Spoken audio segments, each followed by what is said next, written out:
Hey everybody, welcome back to another video, and today we are reacting to the dumbest lottery winners of all time. Now I'm sure we've all done the bit of dreaming where we buy a ticket and we think, we're gonna win, and I've actually sat down and I've figured out what I'd do. If I was to win this money, I'd give this much to this person, this much to that person. I'd get a dog sanctuary or animal sanctuary. I'd buy myself a farm. I'd make sure my kids are set up for life, and I've never won anything. I have got a little story about some winnings that I had. I'll talk about that later on in the video, but if you haven't done so already, please make sure you hit the subscribe button, and if you're feeling extra frisky, you may as well hit the like button as well. And without further ado, ladies and gentlemen, let's get into the dumbest lottery winners of all time. From accidentally throwing a £3 million lottery ticket in the bin to spending an entire $16 million prize in under 90 days. These are the absolute dumbest lottery winners of all time, beginning with Jose Antonio Quartok, who almost lost his entire lottery fortune after getting someone else to claim the money for him. Rookie mistake. $750,000 Rookie mistake, because your best friends can turn into your biggest enemies when money is involved. It's an unfortunate fact of life that money makes people crazy. It's just the way it is. So if you ever come into a lottery winnings, don't trust nobody. You're going to have friends coming out of the woodwork that you've never even heard of, and family as well. I'm your long lost uncle's brother's niece's nephew's friend.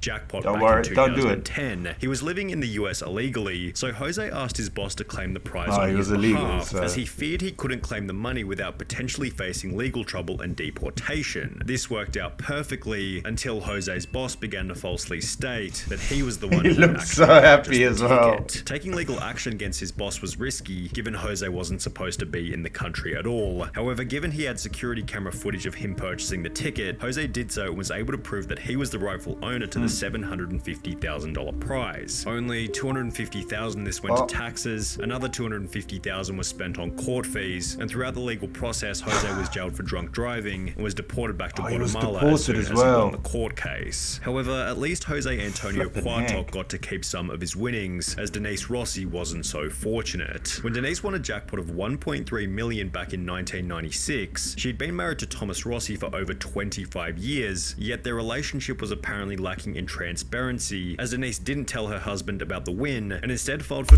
You see, even your wife, anybody, your wife, your husband, as soon as they get their money changes divorce only 11 days after buying the lucky ticket. I was afraid to tell Thomas because I knew he would try to take the money away from me. I went to the Lottery Commission office and told them I was married but contemplating divorce. They told me to file before I got my first check, which I did. Denise was initially successful in hiding the money from her now ex-husband, as for a whole 2 years after their divorce, Thomas had no idea that Denise had ever won the lottery. However, in May 1999, a letter was sent to Thomas's home address asking if Denise was interested in a lump sum buyout of her lottery winnings. This was the first Thomas knew about the lottery prize. He confirmed that Denise was a winner with the California lottery, and given they were still married at the time of the win, Thomas launched a lawsuit stating that he was entitled to half of the prize money. The judge specifically found that Denise's failure to... You see, I don't even know if I'd do what he did. I would just say, you know what, you wanted a divorce. I'd rather have nothing to do with her, because if you know, my sanity means more to me than money. I wouldn't. Stating that he was entitled to half of the prize money. I wouldn't go through with it all. The judge specifically found that Denise's failure to disclose the lottery winnings constituted fraud, oppression, and malice, and as a result, the trial court awarded Thomas 100% of the lottery winnings, which left Denise with less than nothing, considering she also had to pay for her own legal fees. However, Denise's loss of $1.3 million was still nothing in comparison to Evelyn Adams. Dubbed the luckiest woman in America, Evelyn Adams became the first person in human history to win the lottery twice, initially for $3.9 million in October 1985, before winning another $1.4 million only 4 months later. With the probability of this win being approximately 1 in 17.3 trillion, Evelyn seemed to realize that she had no lottery luck left by stating that she was going to quit playing, and instead began to buy various businesses, including the convenience store where the lucky tickets had been purchased. While you could argue that this was a smart move, Evelyn still hadn't fixed her gambling problem, and instead of buying more lottery tickets, she instead took the... This is a good time. I got 5 numbers in the Euro Millions in England, and I was working as a barman at Red Lion Hotel in Radlett, and I checked my ticket and I'd got 5 numbers. I literally ran across the road to the chocolate box, which is like a shop where I bought the ticket, and I went to go check how much I'd won.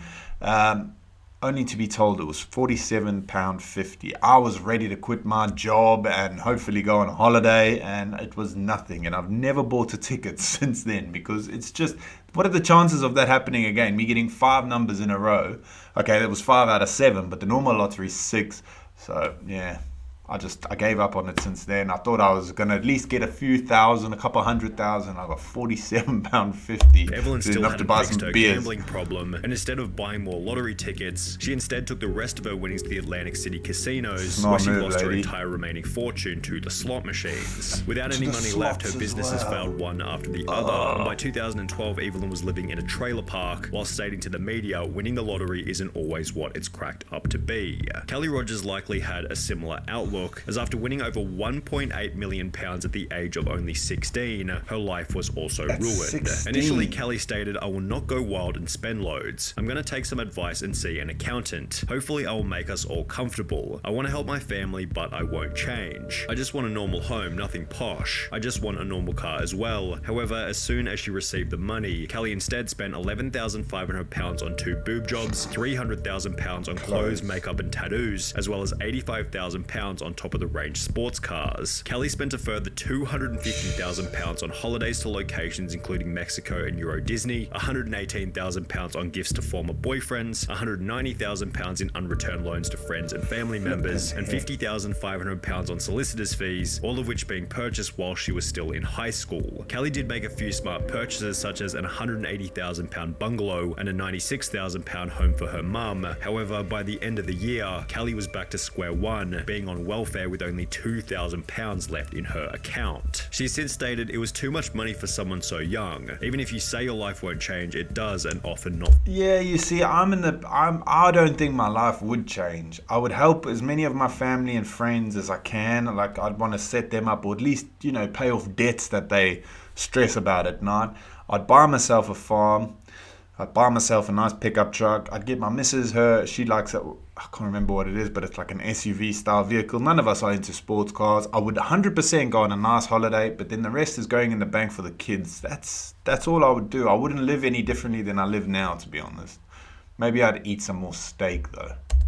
For the better. Yeah, I just wish I was a bit older at the time of winning. Your snaggletooth fixed. 16, you're still just a child, and overnight you've just got to grow up and become an adult. Which is probably why she's now an advocate for raising the UK's legal gambling age from 16 to 18. Kelly Rogers certainly spent her money poorly. However, at least she had the chance to spend it, as 25-year-old Amanda Clayton from Detroit was no longer alive by the end of her spending spree. Oh, no. When Amanda won the $1 million jackpot back in 2011, it seemed as though her life had been changed overnight.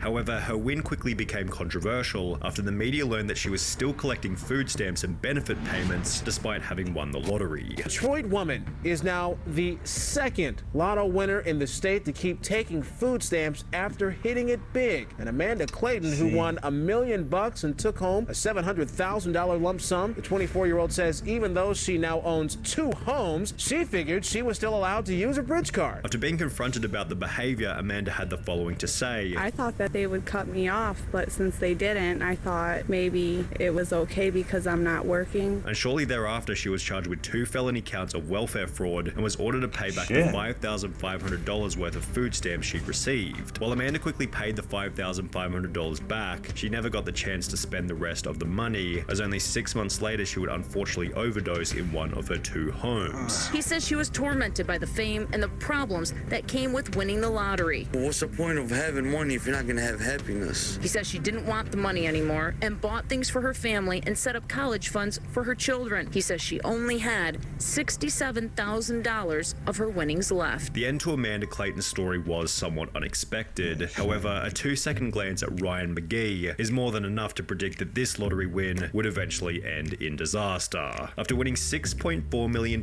back in 2008 at the age of 27, Ryan was placed on the Sunday Times Top 100 Rich list for young people. He purchased a luxury mansion in his home country of Ireland, which featured 5 bedrooms, an indoor swimming pool, a full champagne bar, and a 2-car. I bet anyone in America who looks at like the mansions and that, like, because I've seen some big houses in the UK, and then you see the ones on like the mega rich people's houses in the States, or there's no comparison really. Where he kept his brand new Ferrari 458 Italia. However, as you might expect, this is where things began to go terribly. Only 3 years after buying the Ferrari, Ryan slipped off the road, crashing the car into a field, mainly because he was driving in the snow.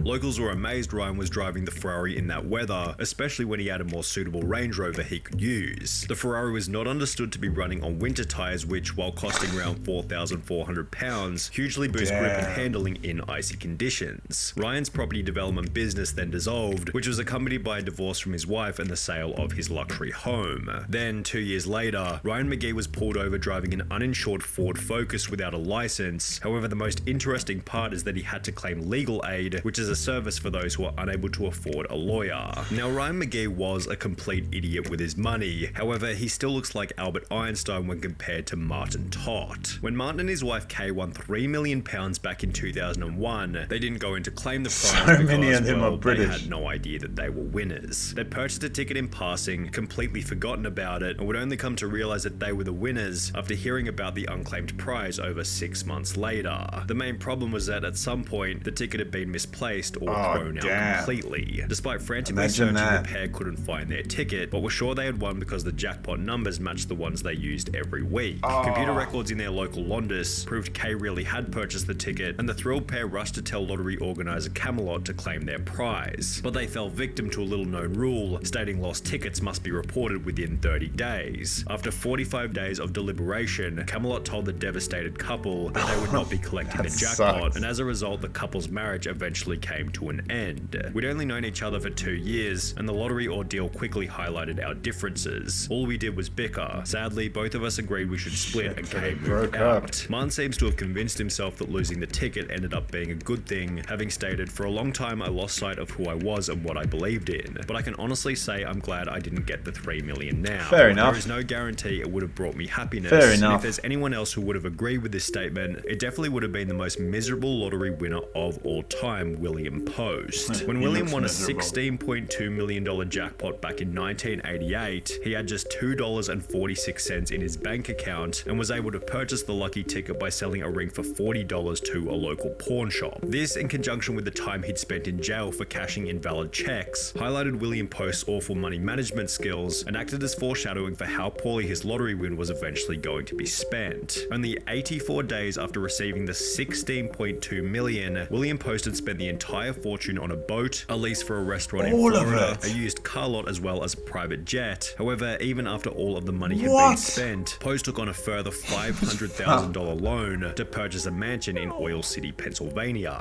The problem was that William hadn't actually purchased the original ticket himself and had rather given the money to his girlfriend who had bought the winning ticket for him. Because of this, she was able to successfully sue him for 1/3 of the winnings, meaning that Post now owed $5.4 million to his ex-girlfriend from the $16.2 million that he no longer had. Since Post was unable to make this payment, the judge ordered that his bank account be frozen until he was able to come up with the money. However, before he was able to sell enough stuff to pay the $5.4 million, William was arrested and ordered to serve a 6 to 24 month prison term for an assault charge from 6 years prior. Toward the end of his life, Post was on his 7th marriage with over $1 million in debt and was getting by on food stamps at a job paying $450 per month. However, William Post still doesn't have the craziest lottery win story of all time. How do you spend that money in such a short amount of time? That money... That total goes to Andrew Jackson Whitaker, whose He life would looks like change a baller, forever, doesn't he? winning $315 million Flippin' back in heck. 2002. Unlike almost everyone else in this video, Whitaker was actually quite successful prior to winning the lottery, having built up a net worth of over $17 million with the assistance of his construction company. And while this would imply that he was in a position to manage a large lottery win, this isn't what would happen. Whitaker instantly donated 10% of the winnings to churches, Christian groups, and spent a further $14 million establishing the Jack Whitaker Foundation, which provided free food and clothing for low-income families in West Virginia. So he's trying to do good. Obviously, you're doing God's work with all this money. Yes, I am. I'm helping a lot of people, and But let's see where it's going to go. He then drove back to the convenience store where he had purchased the ticket before giving the clerk a $44,000 check, a $123,000 house, and a brand new Jeep Cherokee, which was followed by Whitaker buying himself a Lamborghini, in which he'd drive around his neighborhood throwing money out of the window. After flaunting this wealth, his Lamborghini was broken into, where thieves stole $545,000 in cash. However, this apparently wasn't much Who leaves $544,000 in their car? The thief stole $545,000 in cash. However, this apparently wasn't much of a wake-up call, as his car was then broken into for the second time, resulting in the loss of a further $200,000 cash. What an idiot! His granddaughter passed away. His daughter then passed away, which was followed by a divorce with his wife. And now you've lost your granddaughter. You're about to be divorced from your wife. Where does this ever end? Leading him to state that he had lost everything. I pretty much lost everything I held dear in my life. You got lots of money. Money has never meant anything to me. You have to have money to exist in this world, but money doesn't rule the world. Money is not what makes people happy. And that he wished he had never purchased the lottery ticket in the first place. I hardly think it's his fault. I don't think he's a dumb lottery winner. Do you? I mean, flipping heck. Okay, he left money in his car. Ticket up. Well, I wish that we had torn the ticket up too. I just don't like what I've become. Oh man, he was stupid in the fact that he left money in his car. He was dumb that way, but it's not his fault. His wife and his daughter and his niece or whatever passed away. Shame, man. I don't know about this whole lotto thing. I don't buy it anymore. I don't play the lottery. Maybe a lot of those people were right. Maybe money does change you in a negative way, and if it's meant to be, it's meant to be. But I'm quite content in my life. I'm not the richest person in the world, but far from it. Sometimes I'm struggling just as much as the next person, but I'm happy. I've got my family, I've got my health, and that's all that matters to me, really. So I don't know. Yes, winning the lotto would be nice. I mean, you could go on you could treat yourself to some luxuries, but are they necessities? That's the question. Anyway, thanks so much for watching, guys. I hope you have an awesome rest of your day, and I will see you in the next video. Peace.